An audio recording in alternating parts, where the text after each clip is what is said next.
오늘 하루도 말씀으로 승리하는 하루 되세요. 화이팅!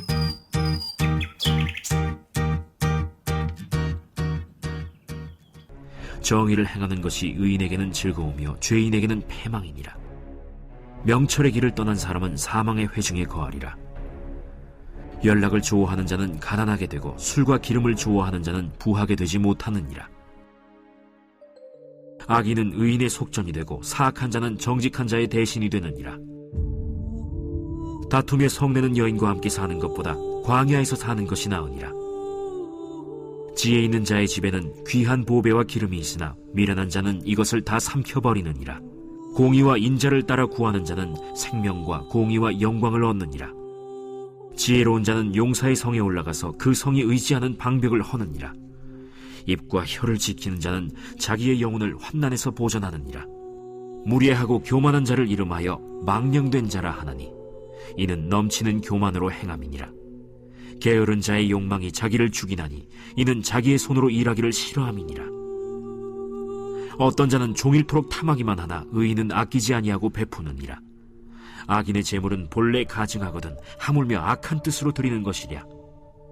거짓 증인은 패망하려니와 확실히 들은 사람의 말은 힘이 있느니라. 악인은 자기의 얼굴을 굳게 하나 정직한 자는 자기의 행위를 삼가느니라.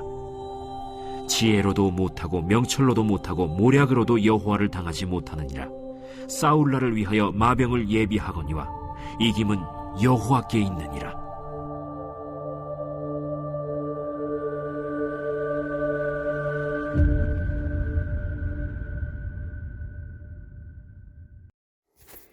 오늘 말씀은 그동안 우리가 살펴보았던 말씀들과 중복이 되는 말씀들이 많습니다. 가능한 중복되지 않는 말씀을 중심으로 본문의 의미를 살펴보겠습니다. 17절 말씀을 보면 연락을 좋아하는 자는 가난하게 되고 술과 기름을 좋아하는 자는 부하게 되지 못한다고 말씀합니다. 연락은 잔치연과 즐거울 락이 합쳐져서 잔치를 열고 즐기는 것을 의미합니다. 우리의 인생이 매일 천국 잔치였으면 좋겠습니다. 우리 광일교회의 예배가 천국 잔치였으면 좋겠습니다. 항상 은혜와 기쁨이 있는 예배였으면 좋겠습니다. 그런데 오늘 본문에서 말하는 연락은 그런 의미의 잔치가 아니라 물질적인 향락에 전 인격이 깊이 빠져 헤어나오지 못하는 부정적인 의미의 즐거움을 말하는 것입니다. 인생을 흥청망청 살아가는 사람들의 모습을 의미하는 것이죠. 이런 즐거움에 사로잡힌 사람은 항상 사치와 향락을 쫓게 되고 결국 가난한 삶을 벗어나지 못합니다. 술과 기름은 사치스러운 향연에 등장하는 대표적인 음식입니다. 술은 사람들이 자제력을 잃고 방탕함에 빠지게 합니다. 에베소 5장 18절에도 술 취하지 말라 이는 방탕한 것이니 오직 성령으로 충만함을 받으라고 말씀합니다. 술 취하는 것과 성령 충만한 삶을 비교 대조하고 있습니다. 경건한 삶, 능력 있는 삶을 살기 원한다면 오직 성령의 다스림과 충만함을 받아야 하는 것입니다. 오늘날 우리 사회의 문화를 보면 먹고 마시고 즐기는 것이 대세입니다. 그리고 분에 넘치는 소비를 일삼고 있습니다. 마음이 공허하고 인생이 사명을 발견하지 못하면 허구한 날 소비와 탐식에 빠지게 됩니다. 그래서 소비 중독, 쇼핑 중독에 걸린 사람들도 있습니다. 진정한 기쁨은 하나님과 친밀한 교제 가운데서 얻을 수 있습니다. 하나님이 주신 말씀을 붙들고 주신 사명을 위해서 살아갈 때 보람되고 풍요로운 삶을 살아갈 수 있는 것입니다. 18절 말씀을 보면 악인은 의인의 석전이 되고 사악한 자는 정직한 자의 대신이 되느니라 말씀합니다. 여기 석전이 된다는 뜻은 대속이 된다는 뜻입니다. 즉 누군가의 죄와 그 죄의 결과로서의 고통을 대신 감당하는 것을 의미합니다. 그런데 사실 의인이 죄를 짓는 것으로 인한 그 고통을 악인이 대신 감당한다는 것은 논리적으로 맞지 않는 표현입니다.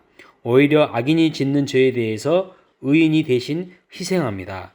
그러므로 이 표현은 은유적인 표현으로 보아야 합니다. 성경에는 이런 상황에 부합하는 몇몇 사건이 나오는데 대표적인 사건이 하만과 모르드게의 경우입니다.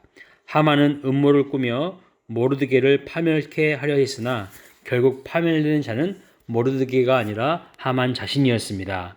18절 말씀이 의미하는 것은 의인이 악인의 음모로 부당하게 고통을 당하지만 결국 그 부당한 고통을 당하는 자는 악인 자신이라는 것입니다. 그래서 악인은 의인을 대신해서 고통을 당하는 그의 대성물이 되는 것입니다. 즉, 이 말씀을 기록하는 솔로몬은 악인이 횡행하는 세상에서 의인들이 악인으로 인하여서 절망하지 않기를 바라는 것입니다. 마침내 악인의 패망과 의인의 형통이 있을 것을 믿고 인내할 것을 교훈하고 있는 것이죠.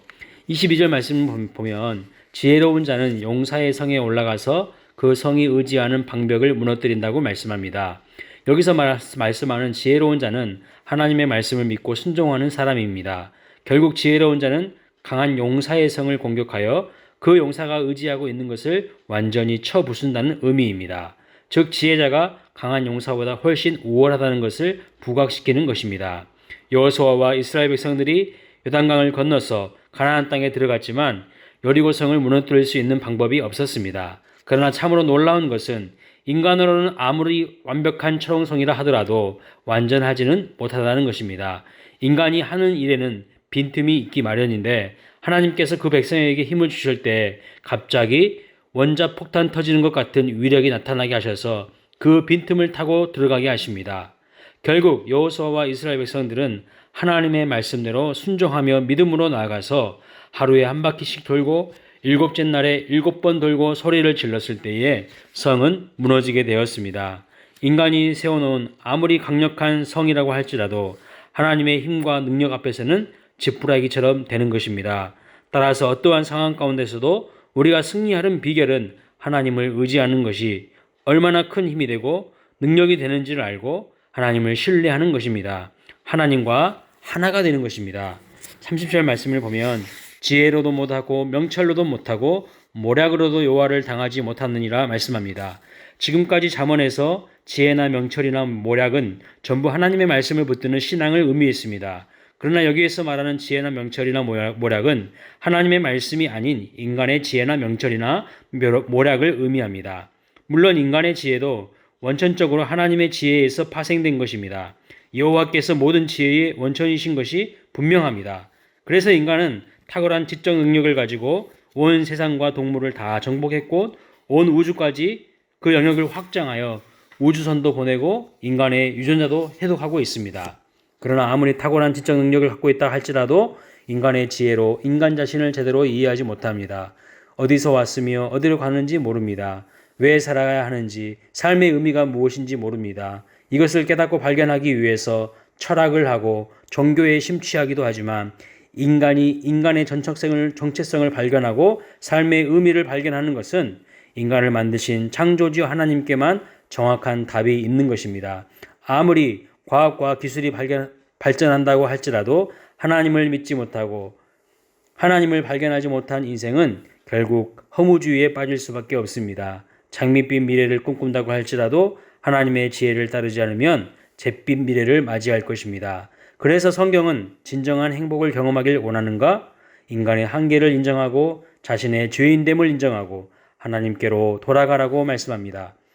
하나님과 분리된 삶은 겉으로 보기엔 생명력 있는 살아있는 꽃처럼 보이지만 실상은 조화인 것과 같습니다. 뿌리가 하나님께 깊이 내려진 인생은 하나님의 은혜와 능력으로 생명력 있는 삶을 살게 될 것입니다. 승리하는 삶을 살기를 원하십니까?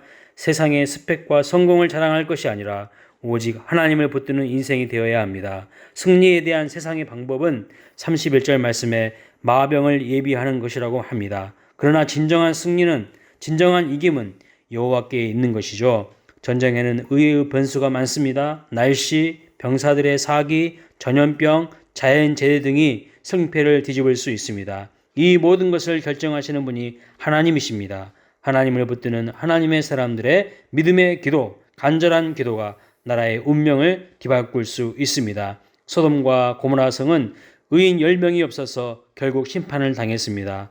야고보서 5장 16절에 의인의 간구는 역사하는 힘이 크다고 말씀하셨습니다.